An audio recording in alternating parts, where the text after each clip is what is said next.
होॾे भरण जे पहले भरींदो हले तुमको हेॾे होॾे तुंहिंजी मर्ज़ी आहे मां न चवां मां सलाह ॾींदोमांइ खाली हलां।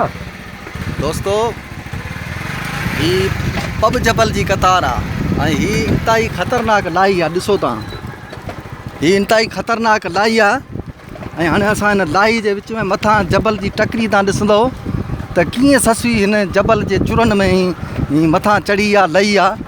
इंतहाई ख़तरनाक रस्तो आहे। ही ससवी जी मज़ार हितां खां 7-8 किलोमीटर अञा बि परते आहे। आऊं ऐं मेहर फ़कीर मोटर साइकिल ते इंतहाई ख़तरनाक रस्ते ते वञूं पिया ऐं ही इंतहाई ख़तरनाक लाही आहे। ऐं हितां जेका आहे वंतरपुर रोड हितां ई वेंदो आहे ऐं ही बरसातनि में रोड बंदि थी वेंदो आहे बाक़ाइदे।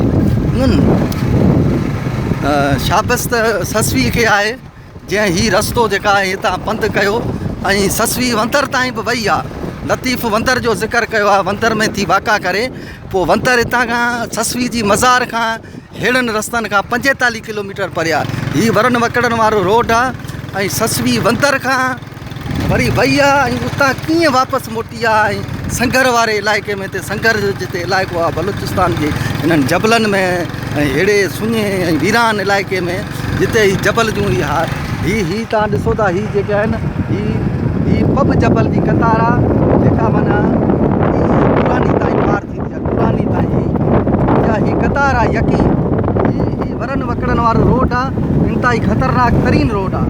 हितां माना थर में खेखड़ा हलंदा आहिनि अहिड़ियूं हिते नंढियूं गाॾियूं हितां वेंदियूं आहिनि माण्हुनि खे खणी माना जहिड़ो कर 20-25 माण्हुनि जेतिरो एतिरियूं नंढियूं खेखड़नि टाइप ते गाॾियूं आहिनि उहे हितां वेंदियूं आहिनि वंदर ताईं।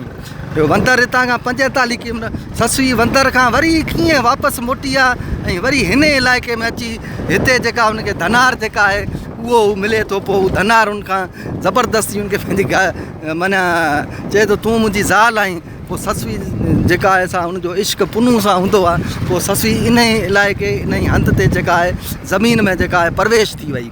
हू पंहिंजो सत सील रखण लाइ ऐं पुनू जेका पंहिंजे भाइरनि खां केच मकरान खां वरी उतां जेका आरी जाम जो पुटु पुनू उहो उतां खां जेको वापसि मोटियो आहे ऐं उते अची जॾहिं ॾिसे थो त ससवी जो पलो ॾिसे थो कंहिं ॾस ॾिनो धनार या उनखे ॾस ॾिनो त हीअ ससवी हिते ई पोइ उते जेका आहे न इन ॿई ॼणा इहे जेके इश्क जा प्यासा जेके आहिनि इन ज़मीन में हिते जेका अलोप थी विया ऐं ईअं ई जेका आहे हिकिड़ो अमर दास्तान जेको आहे सो इहो हिते माना इहे